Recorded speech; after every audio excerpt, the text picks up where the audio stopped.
Where the Fireflies Go, Part 1. The Gate Between Two Yards. A story of Mia and Zoe.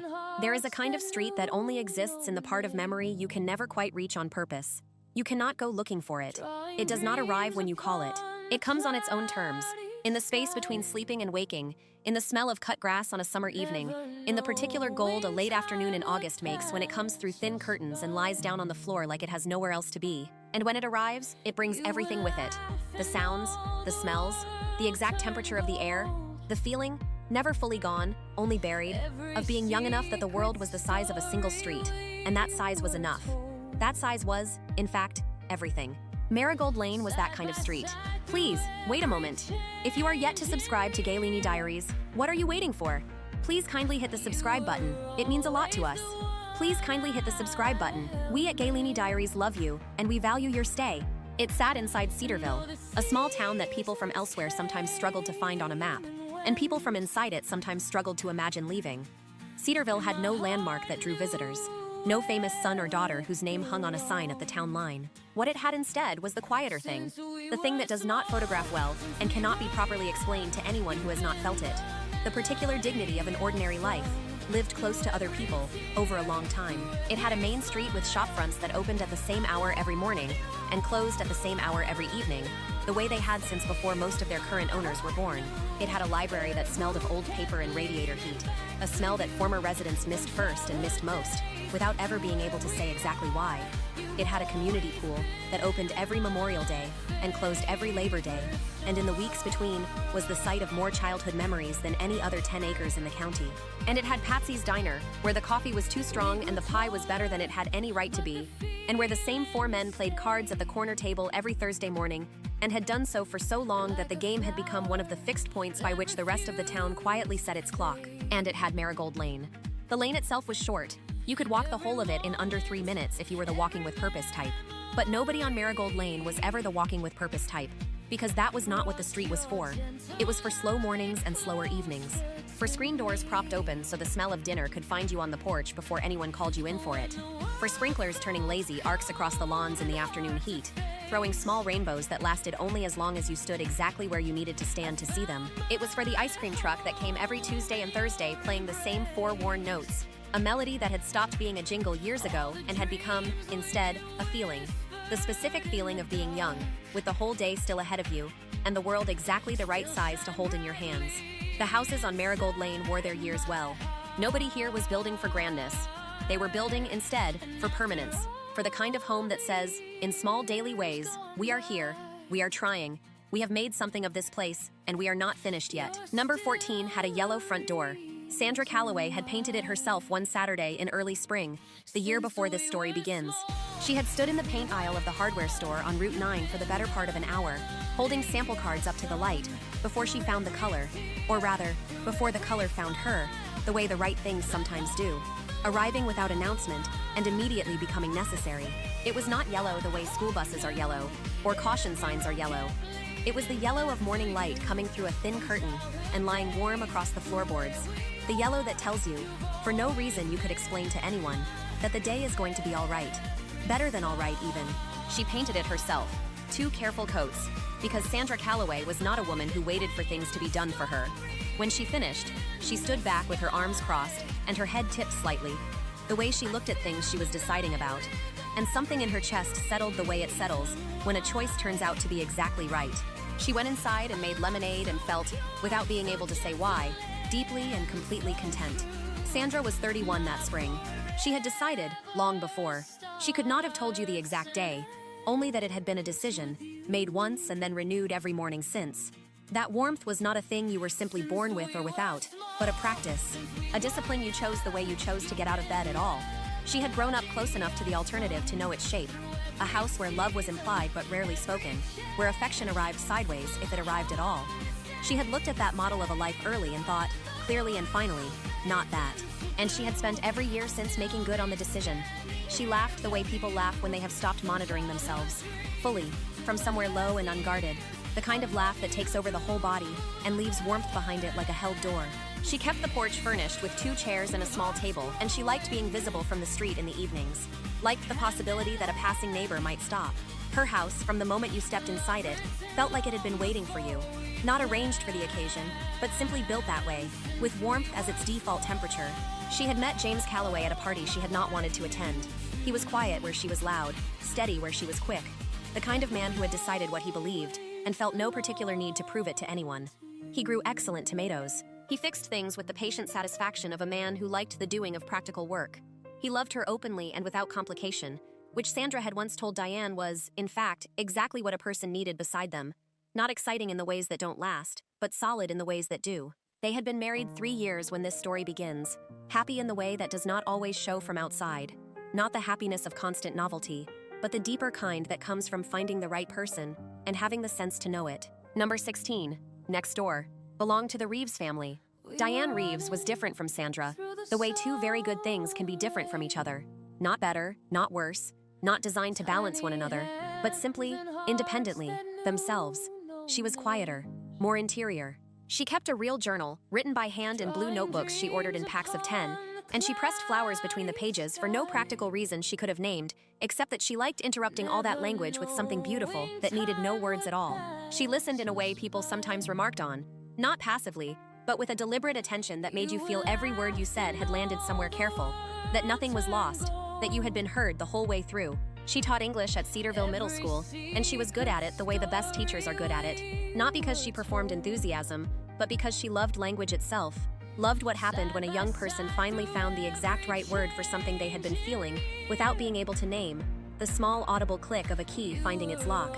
She had been that young person once. She remembered the relief of it. Her husband Robert was a civil engineer who traveled more than either of them wanted, but came home with a quality of attention that made the absences bearable. He brought her small things from the cities he visited, never expensive, rarely practical, just objects that had caught his eye because they seemed like her. A piece of sea glass from a beach in Maine, a postcard of a painting she would love, a smooth river stone from somewhere in Ohio. She kept them on the sitting room windowsill, and on the days the house felt too quiet without him, she would stand at the window and look at them and feel, not happy exactly, but held by the evidence of being known. The sunflower garden between the two houses was Diane's doing. In the first spring after the Reeveses moved into number 16, she had planted a single row along the fence line, with seeds ordered from a catalog, chosen with the slow, careful pleasure she brought to any act of selection. She watered them faithfully through a dry May, checking on them most mornings before school with the kind of hope a person tries not to look too obvious about. July gave her something she had not quite expected: abundance. The sunflowers grew past the top of the fence, well past it, until by the last week of the month, the whole row was leaning, heavy-headed, enormous, over into the Calloway yard, as though they had heard there was something worth seeing on the other side, and had decided, as a group, to go investigate. Sandra came out one morning with her coffee and found a row of sunflowers the size of dinner plates peering at her over the fence like an overeager welcoming committee. She laughed so hard that Diane heard it through the open kitchen window, came out to see what had happened, and then stood in her own garden looking from Sandra to the leaning flowers and back, mortified, and then, helplessly, laughing too. "Diane," Sandra had managed, "your flowers are trying to move in with me." And that, Sandra would say every time she told the story, for the rest of her life, was the exact moment she knew. Not neighbor friends, the kind that stays on the surface, the real kind. They had been neighbors 3 years by the spring this story begins, and they had built the kind of friendship that accumulates in layers. Hello at the mailbox, then an egg borrowed, then a real conversation that discovers it doesn't want to end, then the long, easy layer of knowing each other's moods and patterns, and which days are hard, and which are easy, and why. By the 3rd year, they had long since arrived at the deepest layer of all, the one where you no longer need a reason to knock, where standing permission has already been given, and already accepted. The April morning it happened was a Tuesday. Spring was still arguing with itself in Cedarville. The trees had committed to green, but the air had not yet committed to warmth, and the mornings still carried a sharpness that made you keep your coat on a little longer than you wanted to. Sandra came out to her mailbox at the end of the front path at the very moment Diane came out to hers. Each woman held an envelope. Same clinic, same doctor, same particular kind of envelope. They looked at each other across the low fence that still separated the front yards. Years later, Sandra would say she saw it in Diane's face before either of them spoke. That careful, held-in enormousness, the trying not to hope too loudly of someone holding the confirmation of something they have wanted for a long time, and have not let themselves want out loud, just in case. "Oh, Diane," Sandra said, "is that what I think it is?" Diane looked down at the envelope, then back up, very quietly. "I think it might be." A car moved slowly down the lane. A bird announced itself from somewhere in the hedge. The April morning went on being ordinary, entirely unaware of what was happening between the mailboxes of number 14 and number 16. Then Diane laughed. Just once, sudden and involuntary. The kind of laugh that isn't really a laugh, but is the sound that comes out when something too large tries to leave the body, through the only opening that isn't crying. And then she was crying. And Sandra was already crossing the grass to her, pulling her close right there on the front path, crying too. And the two of them stood between their mailboxes in the April sunshine, holding their doctor's letters, weeping for the best possible reason, which was, as Sandra would say for the rest of her life, the most ordinary, extraordinary thing she had ever been part of. They were due 3 weeks apart. Sandra first, at the end of July. Diane in the middle of August. 2 babies coming, 2 houses waiting, 1 fence between them, and a sunflower garden that had already announced its intentions. The summer that followed had a luminosity that ordinary summers do not have, as though the light itself had agreed to be more generous that year, in that particular season, for those 2 women specifically. They walked together in the mornings, slowly, because mornings were the hardest part, the time the body made its loudest complaints, and slow was the only available speed. They talked about names, about fears, about the specific, enormous thing of wanting something this much. Diane was more careful about the fear. Sandra was louder about the joy. Between the two of them, they covered the entire range of what it meant to be waiting for something so large you could not yet see its edges. In the evenings, they sat together on the porch, sweet tea and lemonade, the neighborhood settling into dusk around them. They reported back from doctor's appointments like dispatches from a campaign. Every measurement, every heartbeat count, every question they'd asked, and every question they wished they had. They debated names with the seriousness of people who understood that names were permanent decisions, because they were. Sandra knew early, and with a certainty she never questioned, that she was carrying a girl. She could not have told you where the knowledge came from. It was simply there, settled and certain, the way some knowledge is. She had carried a name in the quiet part of her mind for months, turning it over like a stone in a pocket until it wore smooth. Mia, small and clean and self-contained, a name that seemed to arrive with its own light already inside it. Diane was more deliberate.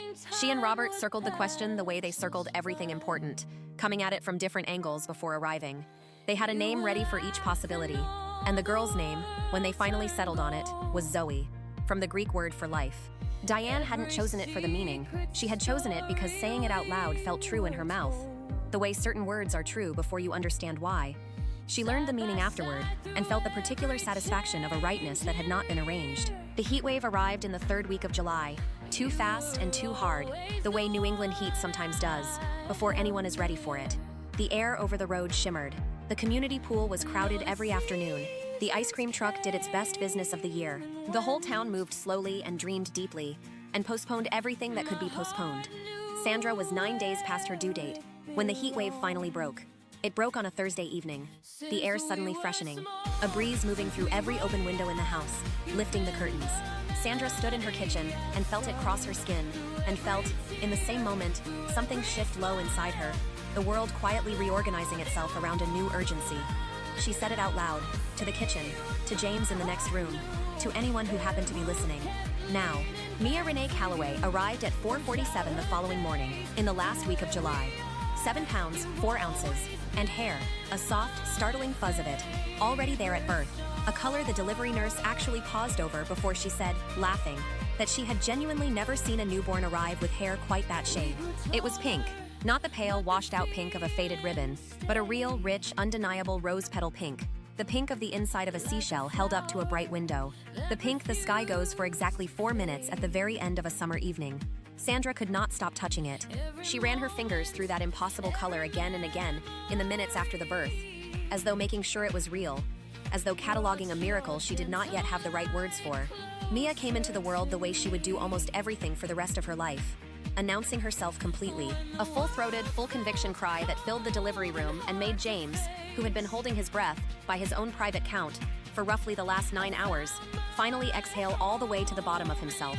Sandra lay in the dim room afterward with this small, impossibly pink-haired person on her chest, and felt the world do something she had no precedent for. It reorganized itself completely. Everything that had been the center became the edges.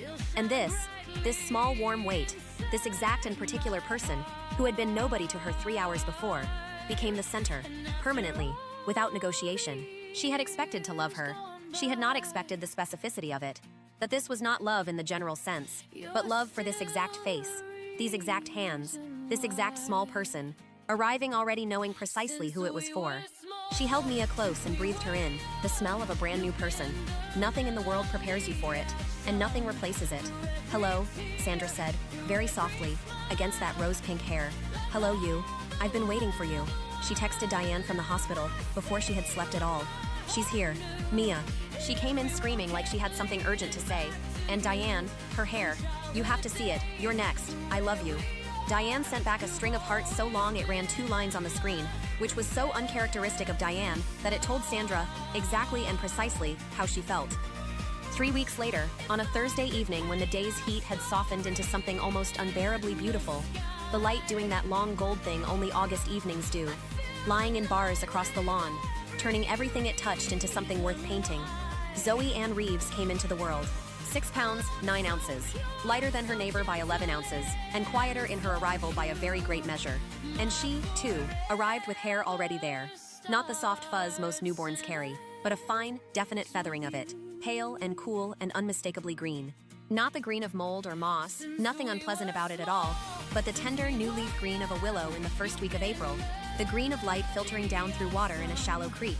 The nurse who had marveled over Mia's hair 3 weeks earlier happened to be on shift again, and when she saw Zoe, she actually laughed out loud and said that apparently it was a year for unusual babies on Marigold Lane. Where Mia had announced herself with total conviction from the very first second, Zoe arrived differently. She came out, the nurses said afterward, with her eyes already open, blinking slowly in the bright delivery room light, looking around with an expression Diane would describe from that very first moment as considering things, as though she had arrived somewhere she wasn't entirely sure about yet, and intended to complete a thorough assessment before committing to staying. She stayed. She made her decision, but she made it in her own time, in her own way, and that too would prove characteristic of her for the whole of her life. Robert, who was not a man given to large pronouncements, who said the important things quietly because the quietness was the point, took his daughter from the nurses and went still in the particular way that was, for him, the equivalent of coming completely undone. He held her for a long time before he finally spoke, and when he did, he said only, "Well, there you are." Zoe, very slightly, seemed to agree. Sandra arrived at the hospital Saturday morning with a casserole and a fistful of sunflowers cut from the garden. "From the fence," she said, "from the ones that started everything," and stood in the doorway looking at Diane holding Zoe, and needed a full moment before she could say anything at all. Just the time it took to take in what she was seeing. The small green-haired girl, impossibly calm, looking back at her with that same considering expression. "She looks wise," Sandra said finally, crossing the room, lowering herself into the chair by the bed. "I know," Diane said. "She already knows something we don't." They sat together a long while that morning. The casserole went cold and unopened on the bedside table. Zoe slept. Mia was home with James and a grandmother. And the two women talked the way they always talked, in the particular shorthand their friendship had built for itself by now, until at some point Sandra looked down at the sleeping, green-haired Zoe and said, her voice low and certain, and not entirely serious, but also entirely serious, "We are in so much trouble." Diane, without looking up from her daughter's face, said, "We really are." The trouble they meant was the best kind. The kind that comes from loving something more than you can be reasonable about. The kind that redesigns everything. Neither of them knew yet that the trouble had already doubled, that there were now 2 small people in their lives who were going to redesign everything between them, and that those 2 people, 8 days old and 3 weeks old, sleeping in a hospital room, and a house on Marigold Lane, one with hair the color of a summer evening sky, and one with hair the color of new leaves, were already, in some way that had nothing to do with intention or awareness, beginning to move toward each other. Already beginning. The first months passed in the blur that first months always pass in. The blur of exhaustion that is also, somehow, wonder. The loop of feeding and sleeping in the strange suspended world of 3 in the morning, reduced to one warm weight on your chest, and the small steady drumbeat of a heart against yours, and the thought arriving and arriving again. I would do anything. I would do absolutely anything. The 2 houses moved in parallel, which was a comfort neither woman spoke about directly, but both of them felt completely. Sandra, awake at 3 with Mia at her breast in the rocking chair by the window, would see the lamp lit in Diane's bedroom across the yards and feel something loosen in her chest. Not alone. Right there. That was all it took. The light, and the knowledge of who was behind it. They helped each other in the practical ways first. Sandra cooked too much, which was how she managed anxiety, and brought containers of food across the yard that she was never in any hurry to get back. Diane sat with Mia when Sandra needed an hour of sleep that felt, some days, like the only thing standing between her and dissolving entirely, and she discovered something there that startled her. Mia, who was loud and certain and entirely sure of her own requirements, would quiet in Diane's arms, would settle, would find, in Diane's voice and Diane's particular stillness, a calm she did not find everywhere. Sandra watched it happen once through the kitchen doorway and stood there a moment she didn't fully understand yet, watching her loud, demanding, rose-haired daughter go soft and silent against her neighbor's shoulder. She turned away, made tea, said nothing, but she remembered it. The meeting that mattered, the one that started the whole long thing between them, happened when Mia was 14 months old and Zoe was 11. It was a Saturday in late September, the day warm enough for the yard but golden, in the way that means the warmth is borrowed, that the year is already quietly taking it back. Sandra had brought Mia out after lunch and set her in the grass with a bowl of Cheerios.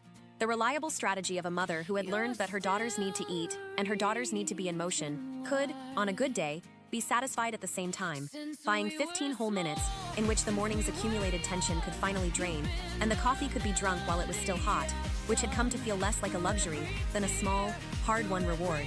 Mia sat in the grass in a yellow onesie. Sandra had a particular feeling about yellow, had dressed her in it since the hospital, as though the color were a quiet decision being made about who this person was going to grow up to be. Her pink hair already thick enough to gather into a small, defiant puff at the crown of her head, held there with a yellow band. She was engaged in the serious business of Cheerios. Each one was lifted with 2 careful fingers, examined, occasionally turned, on rare occasions held up to the light as if checking it for impurities, and only then placed in her mouth with the satisfied finality of someone crossing an item off a very important list. On the other side of the fence, Diane had brought Zoe out for the afternoon. Zoe at 11 months was deep in the stage where every object in the physical world was worth investigating personally, and she was strapped into a bouncy seat near the fence, her pale green hair catching the afternoon light in a way that made it look, for a moment, almost translucent, reaching toward the dried stalks of last year's sunflowers, the blooms long gone, but the brown stalks still standing, fascinating to small fingers, and making a sound that was reaching toward language but had not yet arrived there. A sound that meant something entirely clear to her, and nothing yet translatable to anyone else. Diane sat nearby in a folding chair with a book open in her lap, reading the way new mothers read, present in 2 places at once, and therefore, in the specific way new mothers come to know intimately, fully present in neither. Mia looked up from her Cheerios. Sandra saw it happen from the porch, the moment her daughter's attention lifted, quick and total the way Mia's attention always moved, and swung toward the fence, toward the small green-haired shape beyond the dried stalks. On the other side, in the same instant, Zoe went still, not frozen, gathered, the way water gathers just before it moves somewhere, every bit of attention pointed in one direction. They looked at each other. The fence was low. Through its gaps, through the brown stalks of the spent sunflowers, a pink-haired face and a green-haired face found each other in the September light, and something passed between them that both mothers watched and neither could explain. Sandra would say, every single time she told the story for the rest of her life, it was like they recognized each other, and then she would pause, knowing exactly how that sounded, and add, anyway, from somewhere, like they already knew, and leave it there, because there was nothing better to say. Diane would say, Zoe went still. She didn't go still for anything. She was a busy baby, but she went still for Mia, right from that very first moment. And I remember thinking, something is happening here that I don't have words for. Mia stood up, with the wobble and determination of a 14-month-old who had been walking 6 whole weeks and still treated every attempt as a fresh negotiation with gravity. She toddled to the fence. She pushed her fingers through the gap in the slats, and in her right fist, held tight, was one single Cheerio. She pushed it through the gap, her small fist extended toward the face on the other side. The gesture needed no translation. It was as clear as any communication either of them would ever make for the rest of their lives. For you, I have this, and I am giving it to you. Take it. Zoe looked at the Cheerio.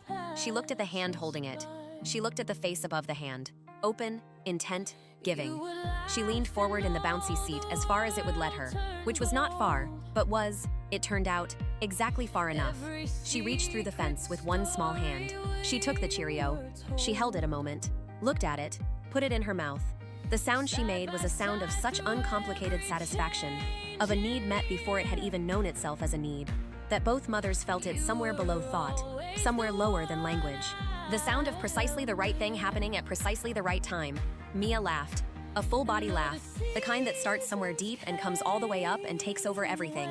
The kind that cannot be performed because it surprises even the person doing it. She sat down hard in the grass the way toddlers sit down, completely and all at once, and immediately picked up another Cheerio and pushed it back through the fence. Zoe took it, made the sound again. Mia laughed again, harder. Sandra had a hand pressed over her mouth and did not realize she was crying until she felt the wet on her cheek.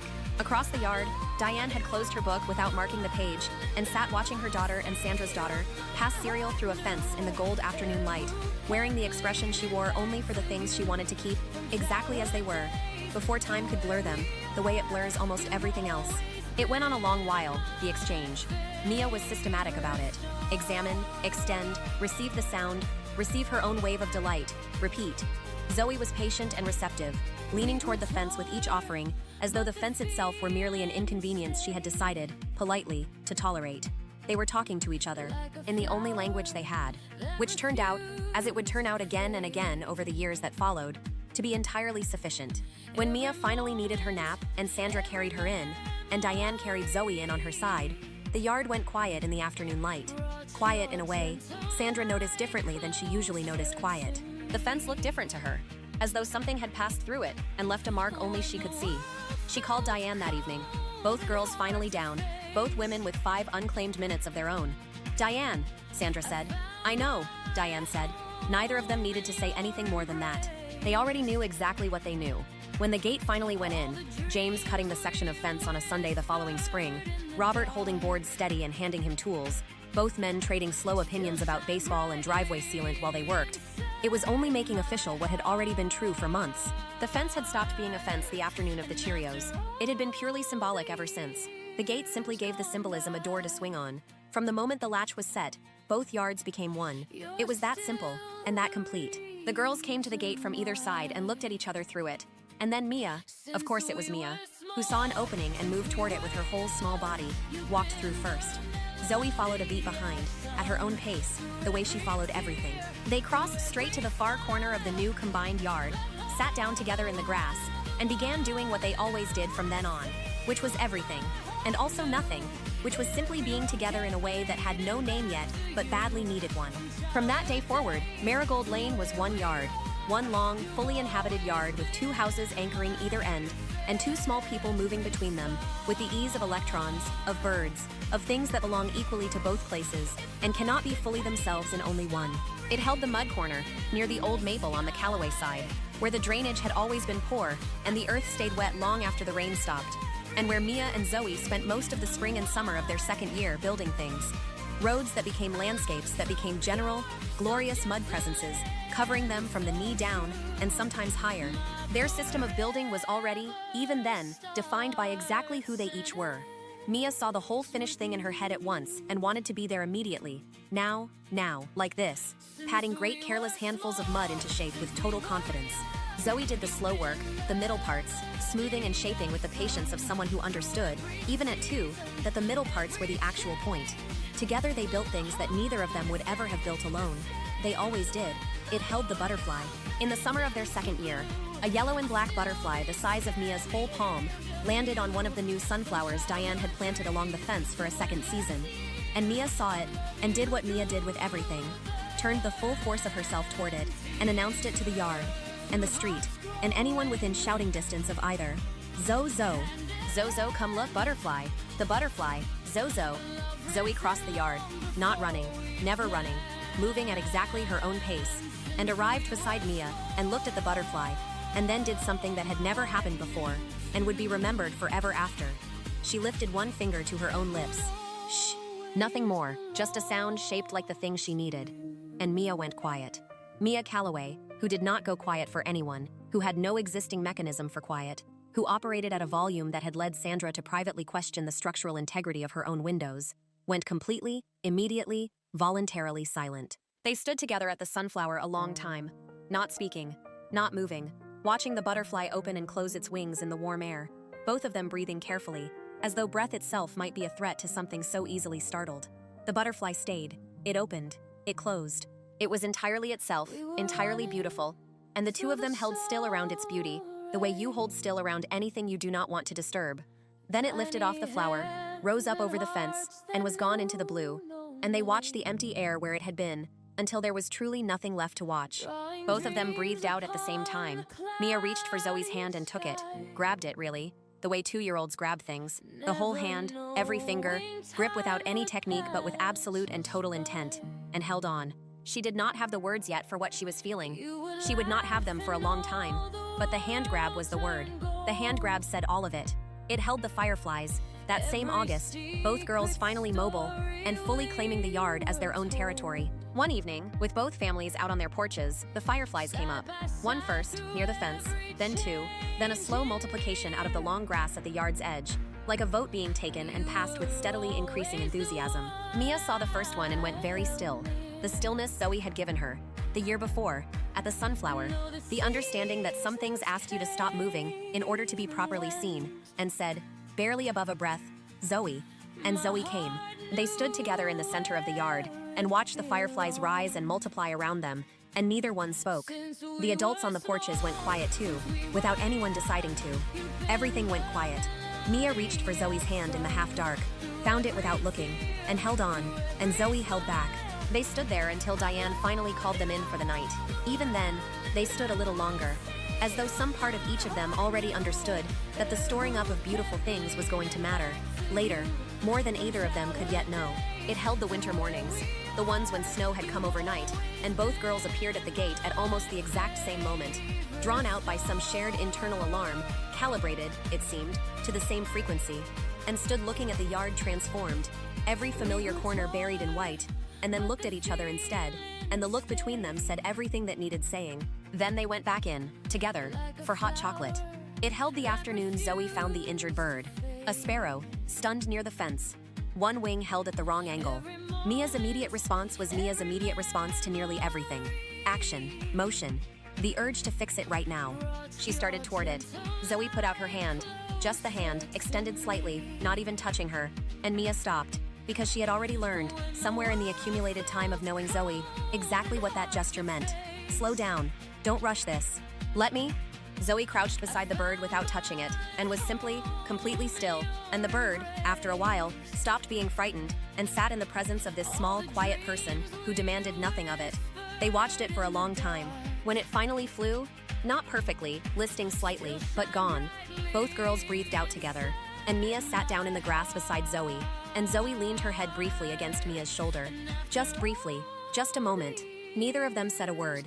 By the time they were 3 and nearly 3, they had a language that was partly English and partly entirely their own, a system of communication the adults around them could parse only with real effort, and outsiders could not parse at all. There was the hum, Zoe's hum, low, tuneless, the unmistakable sound of contentment that she made when she was absorbed in something, when the world had arranged itself correctly around her. The mothers learned to listen for it, the way you learn to listen for any reliable weather sign. Its presence meant, she is fine. She has found something good. She is at peace with it. And Mia, who was almost never still, who generated her own continuous weather of noise, would sometimes go quiet right beside Zoe when the hum started, as though it were a frequency tuned specifically to her, and received by her alone. There was the flat gray stone, the one Zoe found in the mud on the great mud building day, a perfect oval, smooth, the color of old pewter, which she placed directly into Mia's hand, and then closed Mia's fingers around, one by one. For me? Mia had asked. Zoe had only nodded, and Mia had held it against her chest with the uncomplicated love of a 3-year-old, given exactly the right thing at exactly the right time. She kept that stone for years afterward, long past the point she could have told you where it came from, or thought she had forgotten, though some part of her, it would turn out, always knew. There was the gate creak, a low, perfect imitation of the hinge in the wind, which Mia had taught herself to make with her own throat by the time she was 2.5, and which she used, with great ceremony, whenever Zoe slipped into one of her quiet, serious moods that needed gentle, patient loosening, rather than any direct approach. And there was the gate itself, always open in summer, creaking in the autumn wind, buried under snow in winter, swelling in the spring thaw until Sandra had to lift it slightly to get the latch to catch. The gate that Mia had first worked open herself at 2.5, latching and unlatching it again and again for the sheer pleasure of the capability, holding it open for Zoe each time with absurd, delighted ceremony, as though presenting her with a kingdom. The gate that Zoe, once, had stood at for a long while, pressing her small open palm flat against the wood, just feeling it, for reasons that were entirely private and entirely clear to her, and which she did not explain to anyone, not even Mia. The gate that would keep swinging, long after either of them needed it to. There is one more thing from these very earliest years that needs to be seen before the story moves forward into the harder part, into school, and growing, and the world getting larger and more complicated, and all the ways the world eventually tests the things that grow between two people. It is a winter evening. Both girls are 2 and nearly 2. Both families have eaten dinner together at the Calloway house because Sandra had made too much soup again, which was never an unusual occurrence. James has gone to watch television in the other room. Mia and Zoe are on the kitchen floor with the pots and wooden spoons that live, by long tradition, in the bottom cabinet, demoted permanently to toy status. The kitchen is warm, really warm, the particular warmth of a kitchen in winter that is also feeding people, a warmth that has weight and smell, and the specific, unmistakable quality of safety. The windows have fogged over. Outside, the lane is buried under January snow. Sandra and Diane sit at the table with their tea, talking about nothing important, which is to say, about everything important. About Robert's next trip, and whether the Pattersons are really moving, and what book Diane is reading, and whether Mia's hair, that astonishing rose-pink thickness of it, is going to require some kind of professional intervention soon. The conversation has no destination. That is the entire point of it. That is what it is for. At some point, in the way small children manage these things without anyone quite seeing how it happens, both girls have drifted from the floor to leaning against Diane, one on each side. Zoe is most of the way to sleep already, having made that decision mid-play, quietly, without consulting anyone, the way she made all her decisions. Mia is still awake but subdued, the pot hat she'd been wearing long since abandoned on the floor, her head resting against Diane's arm, looking at the kitchen table with the soft, unfocused look of a child who has reached the outer edge of her day and is considering the crossing. Sandra looks across the table at Diane with one arm around each girl, one who is hers and one who is Sandra's, with no visible difference at all in how she holds them, no difference whatsoever in the quality of warmth given to each one. "Diane," Sandra says softly. Diane looks up. Sandra doesn't actually say what she had been about to say. She only looks, and Diane understands anyway. Between them, in the warm kitchen, the two small people sleep and almost sleep. The windows stay fogged. The lane stays buried. The gate between the yards stays buried too, under its own private drift of snow. But the gate is still there, waiting for spring, the way it always does. If you are yet to subscribe to Gaeleeny Diaries, please do that now. Please, please, and please. I promise you don't want to miss any of this. Please click the subscribe button, and let's dive back into the story. Please, just click the subscribe button, and we'll see you on the other side. Thank you. We at Gaeleeny Diaries love you, and we value your stay. 3 years. That is what the first part of this story holds so far. 3 years of 2 houses and 1 yard, and the slow, patient building of something between 4 people, 2 mothers and 2 daughters, that none of them had designed and all of them had somehow come to need. But 3 years was only the beginning. The yard kept growing, or rather, the world around the yard kept growing, and the yard had to grow to hold it. By the summer they were 3 and nearly 3. The shape of who each of them was had already declared itself, plainly, to anyone paying attention. Mia was fire, loud, certain, running headlong at everything, with an opinion ready about nearly all of it. A laugh that could be heard 3 houses down the lane, and a conviction about the importance of her own feelings that would serve her well and cost her dearly, in roughly equal measure, for the rest of her life. Zoe was water, quiet and deep and patient, watching before speaking, collecting beautiful things without needing to keep them, humming when the world arranged itself correctly, going still around anything that deserved stillness. Fire and water, loud and quiet, running and watching. And already, even then, without any of the words for any of it, something between them that was more than friendship, more than the ordinary closeness of 2 children who happened to live next door and share an early life. Something that did not yet have a child's word for itself. Something patient, waiting, the way the Fireflies waited, underground, through every dark month, for both of them to grow old enough to one day have the vocabulary for it. That September, they walked into Cedarville Elementary together, side by side, hand in hand, holding on so tightly their knuckles went pale. Mia wore a backpack with a pink flower on it that she had chosen specifically because the flower's petals were, in her own words, basically my hair. Zoe's was green, with a cartoon frog on the front pocket, chosen with far less ceremony and far more certainty. She had simply looked at it on the store shelf and said, "That one," and that had been the end of the discussion. Kindergarten began on a hot, bright Tuesday, and Mia spent the entire walk to school narrating, at volume, every single thing she intended to do once they arrived. Make 10 new friends by lunchtime, learn to read in under a week, find out once and for all whether the rumor about a classroom turtle was true. Zoe walked beside her saying almost nothing, her green hair pulled into 2 short braids Diane had done at the kitchen table that morning, listening to the whole performance with the small, private smile she wore for Mia and almost no one else. When they reached the classroom door, Mia stopped talking for the first time in roughly 4 blocks. "What if it's different in there?" she said, quietly, for Mia. Almost not Mia at all. Zoe took her hand. "It won't be," she said. were still us in there too. And that, as it turned out, was exactly true. They were seated at different tables on the very first day. An accident of the alphabet, Calloway and Reeves landing on opposite sides of the room. And by the second week, Mia had engineered, through a campaign of relentless and entirely shameless lobbying with their teacher, a seat swap that put them at the same table for the rest of the year. Zoe never asked her to do it. She never needed to. Mia simply could not imagine a version of kindergarten that did not have Zoe within arm's reach, and so she had set about making sure one didn't exist.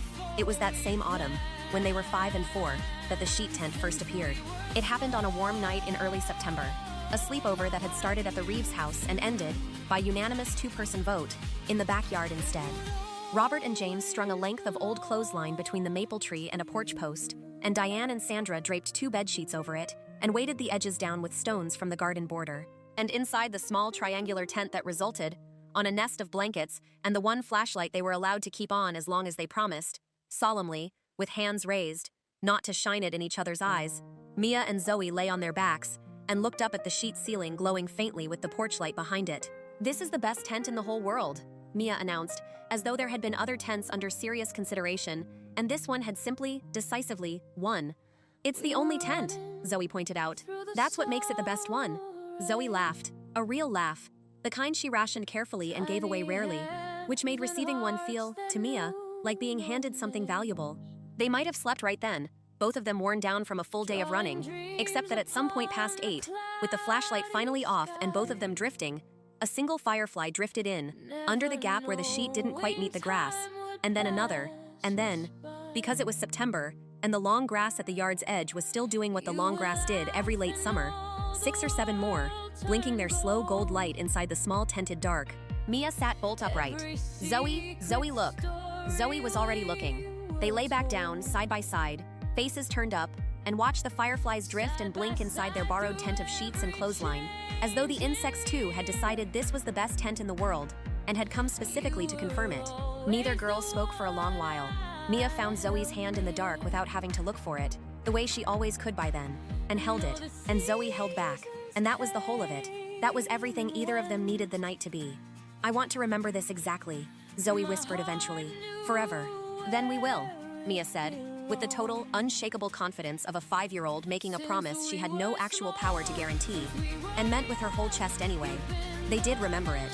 For years afterward, whenever either of them said the words sheet tent, the other one knew exactly, instantly, precisely which night was meant. A Halloween they were 6 and 5, Mia decided, unilaterally, with the confidence of someone who had never once doubted her own authority on the subject, that they would go as a pair. Not just 2 costumes, she told Zoe, very seriously, sitting cross-legged on Zoe's bedroom floor, with a library book about flowers open between them. "One costume that's actually 2 halves of the same thing." They settled, after several days of intense and largely one-sided negotiation, on a sunflower and its stem. Mia, predictably, wanted to be the flower, the big yellow showy part that people would see first, and Zoe, just as predictably, was perfectly content to be the green stem and leaves that held the whole thing up.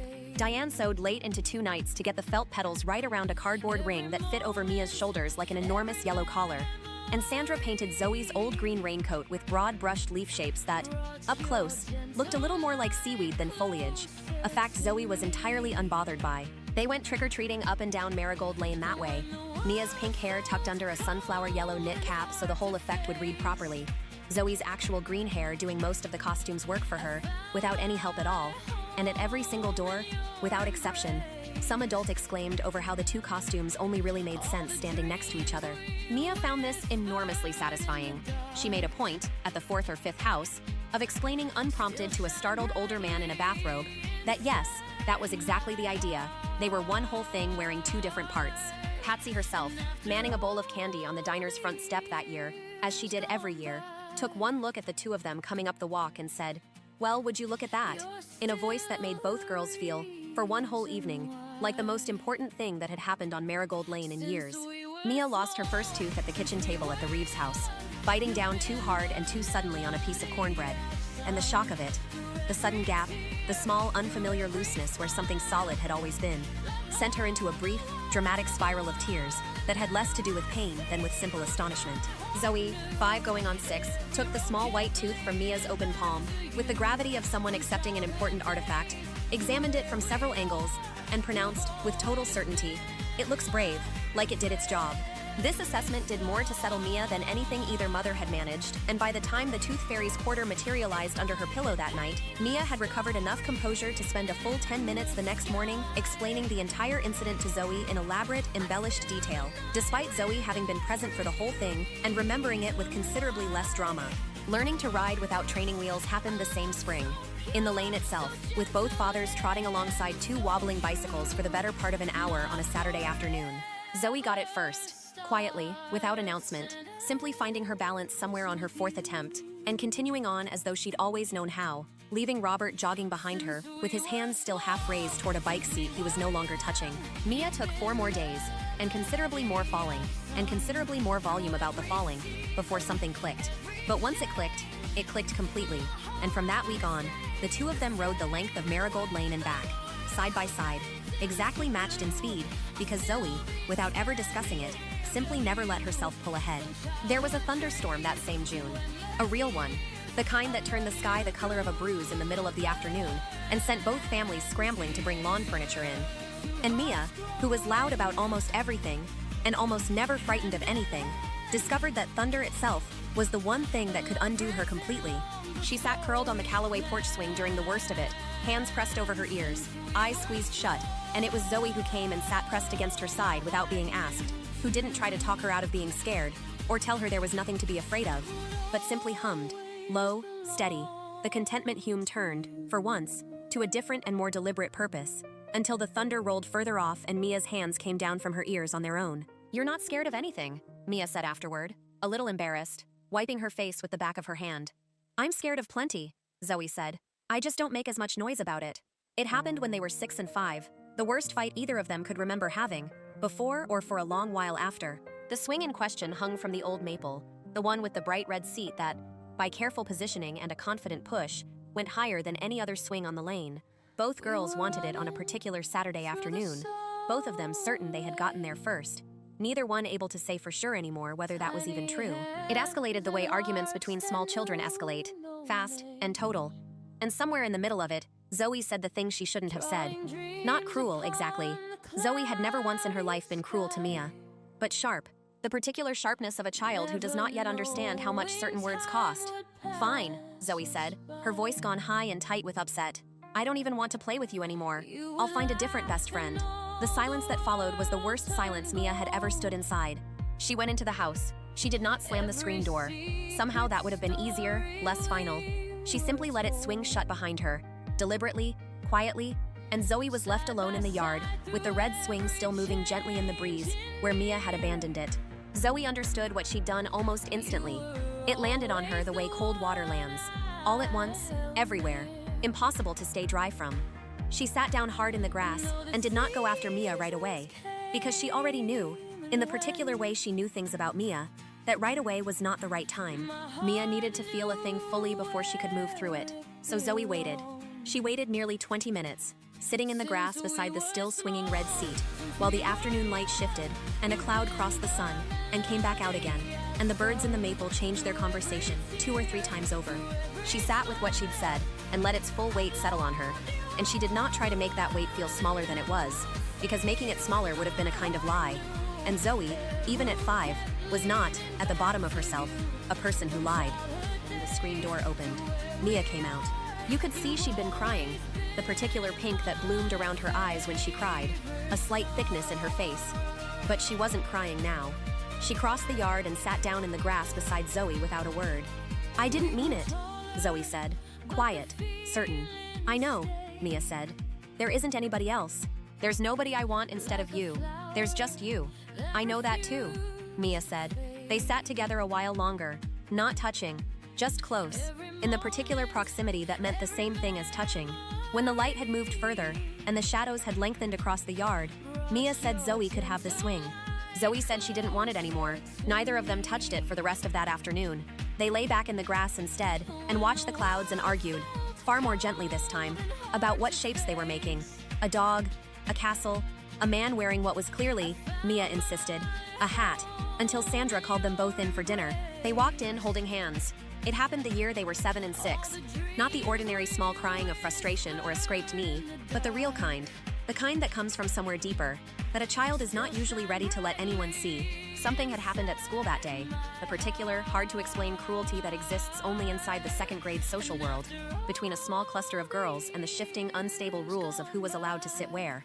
And Mia had held it together through the rest of school, through the walk home, through most of the afternoon, right up until she and Zoe were sitting together in the Reeves yard in the late golden light, and something Zoe said, something gentle and ordinary and entirely unremarkable, quietly unlocked the whole thing. She cried, really cried, the kind that bends a person forward slightly, the kind that cannot be managed or directed once it starts. She sat in the grass with her hands in her lap and did not cover her face. Zoe sat down beside her immediately, not in front of her, beside her, and said nothing at all. She didn't say it's okay or don't cry or any of the things people reach for when they're trying to make crying stop. She wasn't trying to make it stop. She just sat, and after a while she laid one hand gently over both of Mia's, not squeezing, just resting there. Just, I am here. I am right here. You are not alone in this. Mia cried for a long while, and then the crying finished itself, the way crying eventually does, and she went still. And Zoe stayed exactly where she was, her hands still resting over Mia's, and the yard went quiet around the two of them. Thank you, Mia said, finally. Very small. Zoe didn't say you're welcome. She only squeezed Mia's hands once, gently, and let go. The yard held this too, the way it held everything else. The mud and the butterflies and the fireflies and the red swing, and now this, the exact moment one of them learned, with absolute certainty, that the other one would simply sit with her in the worst of it, without trying to fix it, without flinching, without leaving. It was the same year, second grade, the year of the swing and the year of the first real tears, that a girl named Becca Whitfield, sharp-eyed and curious in the particular way some children are, in the way that notices things grown-ups haven't yet handed them words for, watched Mia and Zoe across the lunchroom for the better part of a week, and finally said something quiet to a mutual friend at the end of the table. It wasn't unkind, exactly. Becca wasn't an unkind child. It was just observant, in the blunt and unfiltered way of someone who has not yet learned that some observations are better left unsaid. Something about how Mia and Zoe always sat so close their arms touched, about how Mia got mad on Zoe's behalf faster than she ever got mad on her own, about how Zoe always seemed to know what Mia needed before Mia said it out loud. Like they're girlfriends or something? Becca said, not even particularly meaning anything specific by it, the way 7-year-olds borrow phrases from older siblings without fully unpacking them. It got back to both girls by the next afternoon, the way things always get back to the people they're about, secondhand and slightly distorted, carried by a third child who clearly hadn't decided yet whether she was delivering gossip or a warning. Mia's first reaction was to be furious on Zoe's behalf, the way she was furious on Zoe's behalf about nearly everything, before she'd even fully worked out what there was to be furious about. Zoe's first reaction was quieter. She went still in the particular way she went still around things that needed careful handling, and said nothing for almost the whole walk home. It was Zoe, finally, sitting on the porch steps with her knees pulled up, who said, I don't think it's a bad thing to say. I just don't understand why she said it like it was supposed to be. Mia considered this with the seriousness of a 7-year-old encountering, for the first time, a genuinely difficult question. I don't know what we are, she said eventually. I just know you're the most important person. I don't need a word for it right now. Okay, Zoe said. Then we won't need one yet. And that, simply, plainly, the way most of the hardest things between them were eventually settled, was the end of it. They went inside for a snack. Neither of them mentioned it again for a long time, but some small, unfinished part of the conversation stayed folded up quietly inside each of them, the way important things do, waiting for a year when they would finally have the vocabulary to take it back out. Every September, the Cedarville County Fair set up on the fairgrounds at the edge of town for one long dust and funnel cake weekend, and every September, without exception, both families went together, claiming the same patch of bleacher seats for the demolition derby and splitting the same paper boat of fries roughly 4 different ways before anyone had finished their own dinner. The year they were 8 and 7, Mia won a goldfish at the ring toss booth on her 3rd try, after 2 failed attempts that involved a level of negotiating with the booth operator that bordered on the theatrical, and named it, without a single second of hesitation, Zoe 2. Because it's basically her, she explained, holding up the small plastic bag for everyone to admire. Except it's a fish, and she's not. Zoe, for her part, found this both deeply confusing and quietly, helplessly delighted, and spent a full 10 minutes at the booth's edge, insisting that the fish did not in fact resemble her in any visible way, while Mia held firm that the resemblance was less about appearance and more about the vibe. They rode the Ferris wheel together that night, the old creaking one that had been coming to the same fairgrounds for as long as anyone could remember, and from the very top, the whole fair spread out below them in strings of colored light, the whole town visible beyond it, the dark shape of the hills further out still. Zoe went quiet in the way she went quiet at the best things. And Mia, for once, went quiet too, and they sat together at the very top of the wheel, with their hands pressed flat against the safety bar, looking out at everything, saying nothing, because for once nothing needed saying. "I want to remember this one too," Zoe said eventually, the way she'd said it once before, in a tent full of fireflies. "We're good at remembering things," Mia said. "We've got practice."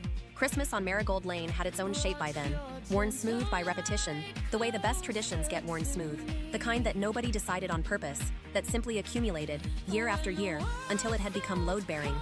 It began, every year, with cookies at the Reeves house on the Saturday before Christmas. An afternoon Diane gave over entirely to flour and sugar, and the particular chaos of letting two small girls decorate gingerbread shapes with far more icing than any reasonable recipe called for. Mia's cookies were always loud. Too much color, too much glitter sugar, shapes barely recognizable under the sheer volume of decoration. Zoe's were spare and careful. A single neat line of icing along an edge, a few deliberate dots, nothing wasted. They traded, every year, exactly one cookie each, a small, unspoken ritual neither of them had ever discussed out loud. Mia eating one of Zoe's careful, restrained ones, Zoe eating one of Mia's gloriously overdone ones, as though some small part of each of them wanted, once a year, to taste the world through the other one's eyes. The year they were 8 and 7, the first real snow of the season came down hard and fast on a Sunday, the kind that closes schools and fills the whole lane with a thick, undisturbed white, before anyone is even properly awake to see it fall. Both girls were out the door within minutes of each other, bundled into coats over pajamas, and they spent the better part of the morning building a snowman in the very center of the combined yard, a project that revealed, as most of their projects did, exactly who they each were. Mia wanted it enormous, wanted to keep adding snow long past the point of structural good sense, and Zoe was the one who finally said, gently, that if they kept going, the head was never going to make it onto the body in one piece. It ended up lopsided anyway, one shoulder noticeably higher than the other, a carrot nose set slightly off-center, two mismatched buttons for eyes that Sandra had contributed from her sewing box.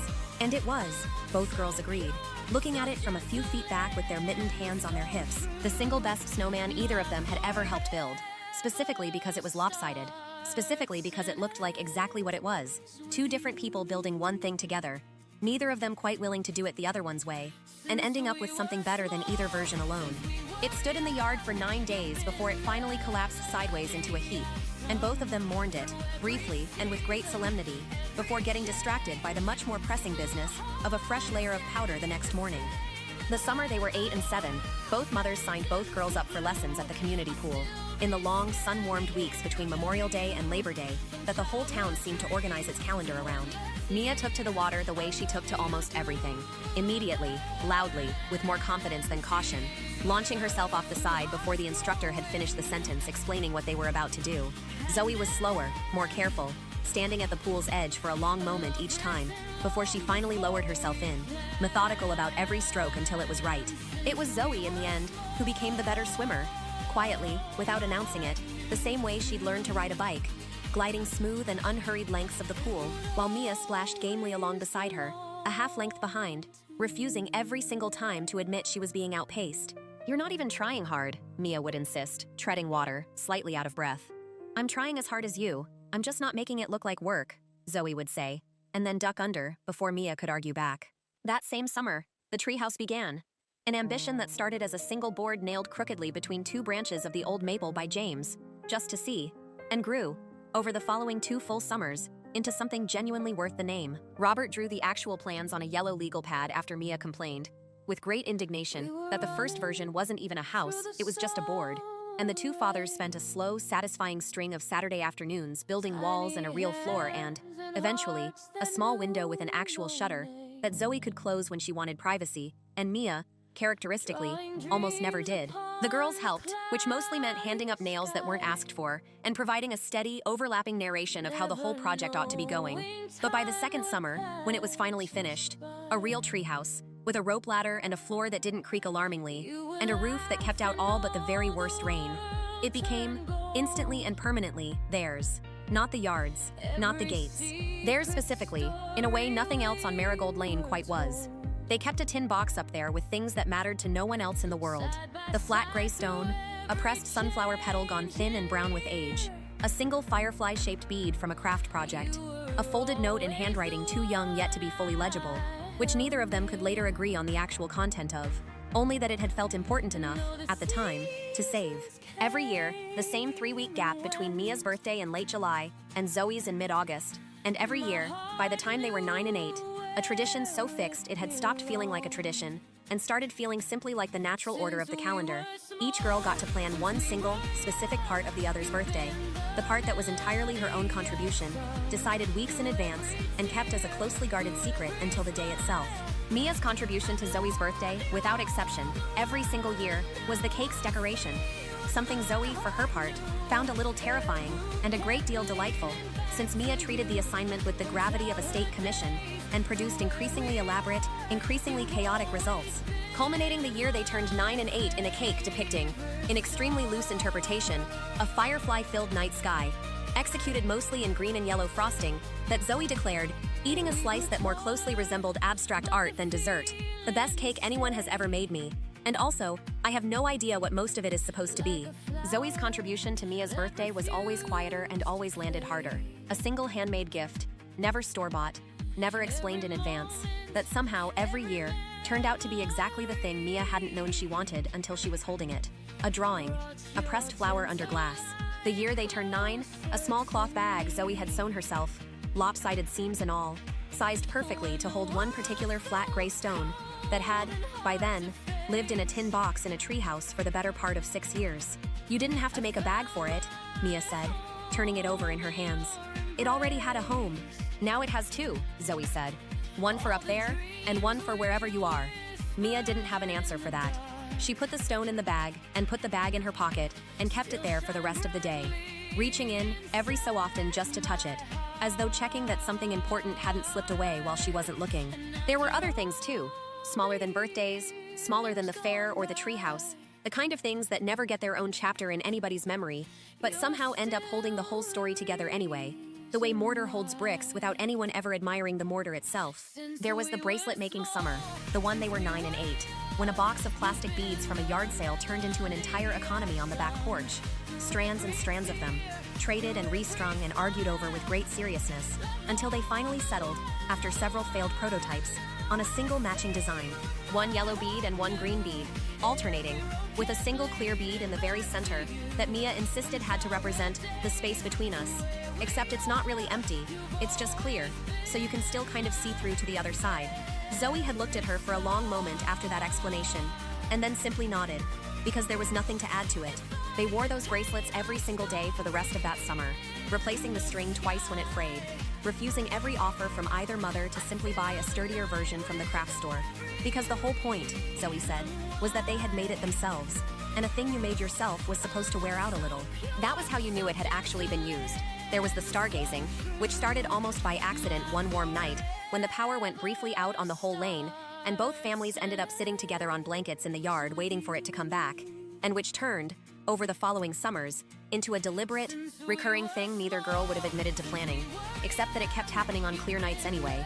Blankets dragged out to the same flat patch of grass, both of them lying on their backs picking out the few constellations they actually knew by name, and inventing elaborate, increasingly improbable stories for all the ones they didn't. There was the rainy day fort, built without fail on the very first rainy Saturday of every spring.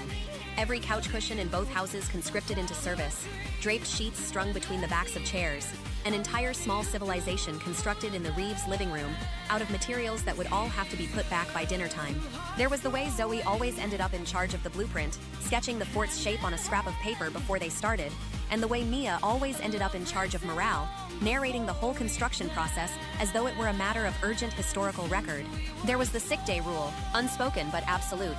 Whoever was well stayed close to whoever wasn't, even if close only meant sitting on the other side of a closed door reading out loud so the sick one could hear a voice through the wall. The winter Mia had the flu badly enough to miss 11 straight days of school. Zoe brought her schoolwork over every single afternoon and did her own homework sitting in the doorway of Mia's room. Not close enough to risk catching anything, but close enough that Mia never once had to be sick alone in an empty house. There was the morning ritual that had existed for so long neither of them could remember when it started. The gate creak Mia made with her own throat, every single school morning. The moment she stepped outside, a small private signal that meant nothing more complicated than "I'm here, I'm ready, come on." And Zoe's answering hum, faint, from somewhere inside the other house. That meant, just as simply, "I heard you, I'm coming." These were not the kind of things that photographs are taken of. Nobody wrote them down, until now, but they were the actual material the whole friendship was built from. The small, repeated, unremarkable proofs, every single day, that each of them had somebody who showed up, over and over, without being asked, without needing a reason.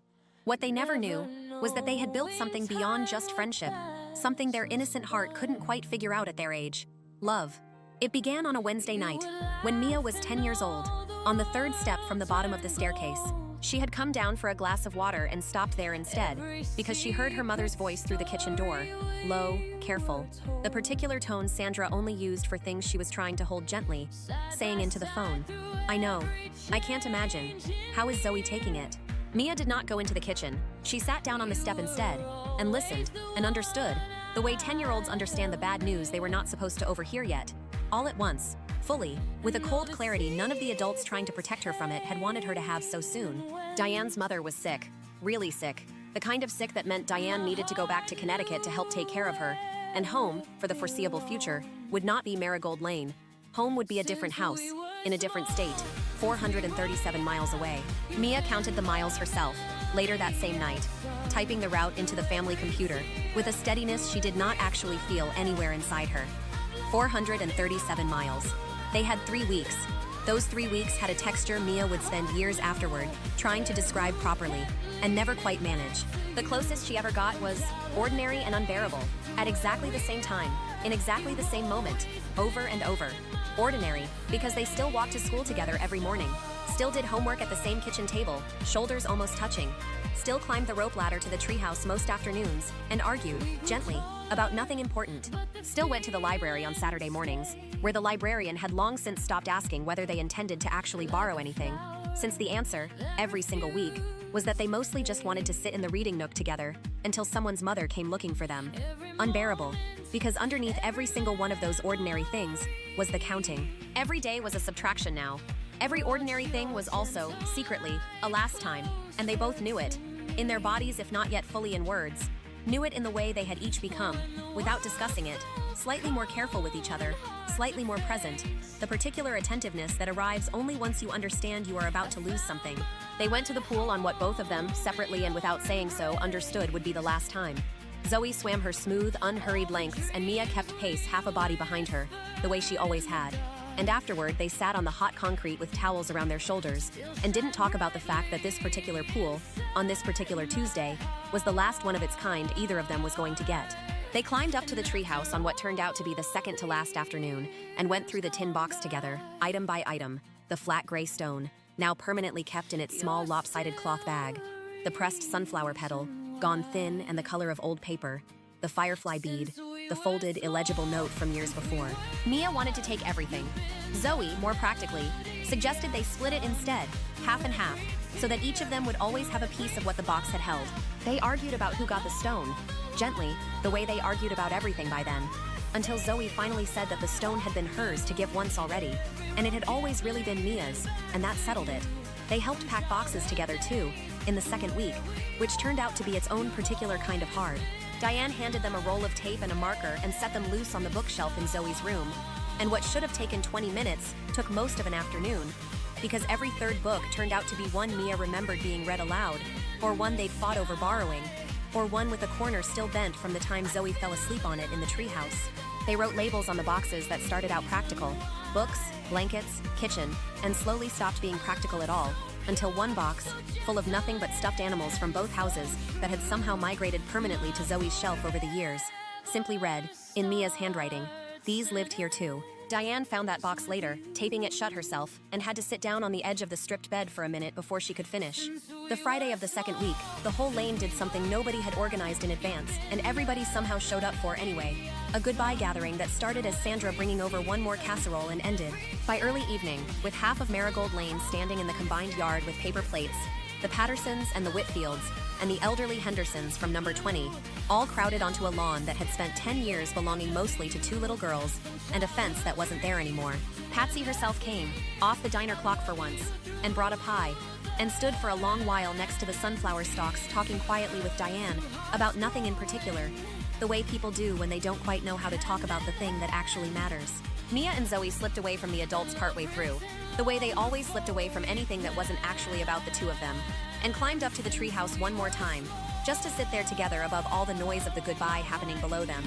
Neither one saying very much, both of them simply looking out, through the small window with its one shutter, at the whole lit-up yard and all the people in it who had, in one way or another, helped build the thing the two of them were now about to lose half of. "Everybody came," Zoe said, after a while. "Everybody loves you," Mia said. "Obviously. They love you too." "I know," Mia said. "But you're the one leaving. That's different." Zoe didn't argue with that. There wasn't really an argument to make. 3 days before the moving truck came, Mia gave Zoe a letter.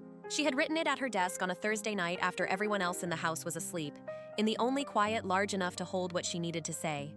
She started it 4 separate times, and stopped each time and started again, until finally, on the 5th attempt, it came out in one long, unbroken movement. Because stopping had been the entire problem all along. She folded it twice and sealed it into an envelope she dug out of her desk drawer. Yellow, the exact yellow of the front door, the only yellow envelope in the house, and pressed a sunflower sticker over the seal from a sheet she'd been saving for nothing in particular until now. "For after," she said, handing it over. "Open it when it's different, so you have something." Zoe held the yellow envelope in both hands. She looked at it a long moment, then pressed it briefly against her chest, directly over her heart, before tucking it into the very front pocket of her backpack, the green one with the frog, worn soft at one strap by then, patched once at the bottom corner. The pocket that pressed flat against her spine whenever she wore it, as though she wanted it as close to the center of herself as a backpack pocket could physically get. She wrote one back that same night, a green envelope this time. She gave it to Mia the next morning at the gate, without ceremony, the way she gave most of the things that mattered most. Neither of them opened theirs. Not that week, not that month, not, as it would turn out, for a very long time. The night before the truck came, both families gathered in the combined yard one final time, and, because it was still warm enough, because the long grass at the yard's edge had not yet given up on the season, the Fireflies rose for them one more time. One first, near the fence line that didn't really exist as a fence anymore. Then several more, climbing slowly out of the grass the way they always had, since the very first August either girl could remember. Mia and Zoe stood together in the center of the yard, the way they had stood there every single summer of their lives, and watched the small gold lights multiply around them in the dark. And neither one said anything for a long while, because there was nothing left that hadn't already been said, and because some things are better held in silence anyway. "They'll keep coming back," Zoe said finally, "even when we're not both here to see them." "I know," Mia said, "but it won't be the same, watching them without you." "No," Zoe agreed, "it won't." They held hands in the dark the way they always had, fingers found without looking, and stood there until Diane finally called them both in. And even then they stood a little longer, the way they always had, storing it up. The truck came on a Saturday. Mia had been awake before it arrived. Awake, in fact, before the birds, sitting first in the dark of her own room, and then moving downstairs and out onto the front porch in her pajamas, wrapped in the blanket from the living room couch. She sat down on the steps and waited, because she understood, even though it was the hardest thing she had ever made herself do, that this was a thing that had to be watched. She watched number 16 being slowly emptied, boxes carried out one after another, and swallowed into the back of the truck. Furniture she had known her entire life, the kitchen table where she'd done 1,000 pages of homework with her shoulder against Zoe's, the porch chairs, the bed she'd slept in during more sleepovers than either family could have counted, carried through the front door for the very last time. The sunflower garden along the fence line stood in the cool, early light, the blooms long since browned and dropped for the season, the bare stalks somehow, impossibly, sadder than anything else in the entire yard. She did not cry on the porch steps. She had already done that, earlier, alone in the dark of her room, quietly enough that no one would hear, and she had let it be exactly as large as it needed to be, and then she had folded it down into something manageable, because she already knew exactly what she needed to do that morning. She needed to be the steady one. She needed to hold herself together long enough for Zoe to fall apart, if Zoe needed to fall apart. She needed there to be one person, that particular morning, who did not break first. Zoe came through the gate at 8:30.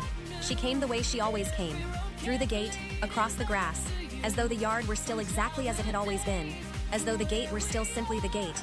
She crossed the cool grass and sat down on the porch steps beside Mia, and Mia moved the blanket without even having to think about it, making room, the way she had made room for Zoe in every single thing, for as long as either of them could remember. They sat, just sat, the way they had sat after the swing fight, after every hard school day, after Mia's fall from the maple tree years before, when Zoe had simply come and sat in the grass beside her while she cried and said nothing at all.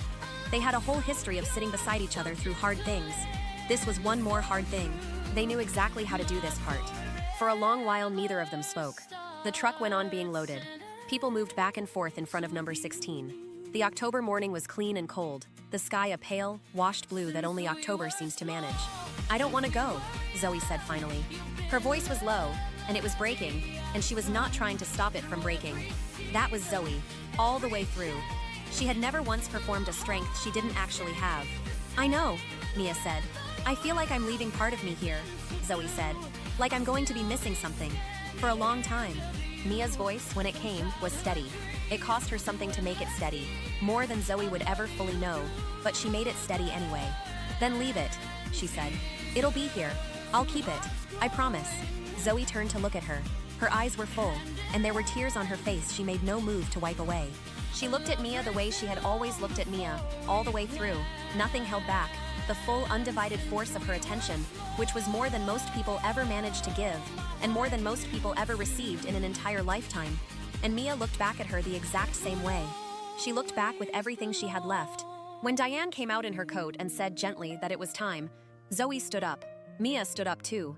They faced each other on the porch steps, just the two of them, in the cold, bright morning, with the moving truck idling behind them, and the gate standing open in the fence, and the old maple dropping its last few leaves, and the enormous October sky stretching out above both of them. Mia's hands were jammed into the pockets of her hoodie. Zoe had her backpack already on, the green one, the frog one, worn at one strap, patched at the corner, carrying, in its front pocket, a yellow envelope pressed flat against her spine. They looked at each other for a long moment, neither one moving. They did not say goodbye. By an agreement neither of them could have put into words, but both of them understood completely. Goodbye was not the right word for this. It was too final, and somehow, at the very same time, not final enough. It was simply the wrong shape for what this actually was. What they said instead was this. Mia raised her smallest finger. Zoe looked at it, then she raised hers. "Pinky promise," Mia said. Her voice shook on the second word, and she let it. "Still, pinky promise," Zoe said, her own voice breaking open completely now, no longer holding anything back at all. "Still." They hooked their fingers together, pressed their thumbs flat against each other, made the small, solemn sound they had made together since they were 8 and 7, lying inside a sheet tent full of fireflies. The sound that had only ever meant one thing. This is real. This counts. I mean this with absolutely everything I have. And then it was time, and there was nothing left to do but let go. Zoe went first. She turned and walked down the porch steps, and the moment she was no longer holding Mia's finger in her own, both girls were crying. Really crying. The kind that cannot be managed or held back any longer. The kind that simply happens to a person whether they intend to let it or not. Zoe crossed the yard. The combined yard. The one yard that had been two for as long as either of them could clearly remember. And went through the gate. And on the other side she turned around, walking backward now, tears streaking openly down her face, and lifted one hand and waved, slow and wide, the way you wave at someone you are trying to hold on to with your eyes, for as long as the distance will physically allow. Mia raised her own hand and waved back, just as wide, just as slow, her own face wet now and not caring at all who saw it. Zoe reached the car. She got in, and before the door had even fully closed, she rolled the window down and leaned out, one hand pressed flat in the air, fingers spread, waving still, trying still, calling out across the widening distance in a voice that cracked clean in half on the last word. "I'll write you back. I promise. I'll write you back, Mia." "I know," Mia called back, both hands raised now, waving with her whole body the way she did everything, tears running freely down her face, her voice cracking just as badly. "I'll be right here. I'm not going anywhere. I promise, Zoe. I promise." The car began to move. Zoe kept her hand out the window as long as the car allowed it, waving, waving, her green hair lifting slightly in the morning air, her face turned all the way around now to keep Mia in sight for every single extra second the angle would permit. Mia stood at the very edge of the yard, then the very edge of the lane itself, walking forward without realizing she was doing it, both hands still raised, waving until her arms ached, until the car reached the corner where Marigold Lane met Maple Street. For one last moment, just before the turn, Zoe's hand was still visible above the car door, pale against the morning light, fingers spread wide. Then the corner took the car, and the hand, and the street was simply empty. Mia stood there a long time with her hands still raised to no one, tears falling freely now, not bothering anymore to stop them or explain them to herself. Then, slowly, she lowered her arm. She turned and walked back up the lane, alone, and sat down hard on the porch steps. The blanket was still there, still faintly warm in the place where they had both just been sitting in it, still carrying, for now, the last bit of warmth that belonged to someone who was no longer there to keep it warm. Mia pulled the blanket tight around her shoulders, put her face down into her knees, and cried the way she had been holding off crying all morning. Completely. Without any plan to stop soon. Without anyone there now to need her to be the steady one. She held on to that fading warmth until it was finally, completely gone. The gate between the 2 yards kept moving gently in the October wind, back and forth, unlatched. Nobody had closed it when Zoe went through for the last time. Nobody, in fact, was ever going to close it. Sandra said, much later, that she kept forgetting to. Mia never said anything about it to her mother. But she knew, even then, even at 10 years old with her face still wet and her chest still aching, that her mother had been forgetting on purpose. That closing the gate would have felt like closing something that was never actually meant to be closed. That the gate was still the gate, no matter how far away the other side of it had just driven. That the promise was still the promise. That the Fireflies were only ever underground for a while. That they always, eventually, came back. 10 years old, with a yellow envelope held tight against her chest, and a pink-haired girl growing smaller and smaller in the back window of a car heading 437 miles away. This is where part 1 of Mia and Zoe's story ends, and where the long quiet of the years between begins. Find part 2, The Years Between, for what happens next. The letters that follow, the seasons that pass with an empty house at number 16, the slow ache of growing up apart after growing up so completely together, and the morning, years later, when a young woman named Mia Calloway is standing in a coffee line at a university orientation and hears someone behind her say her name, like a startled, disbelieving exhale, and turns around.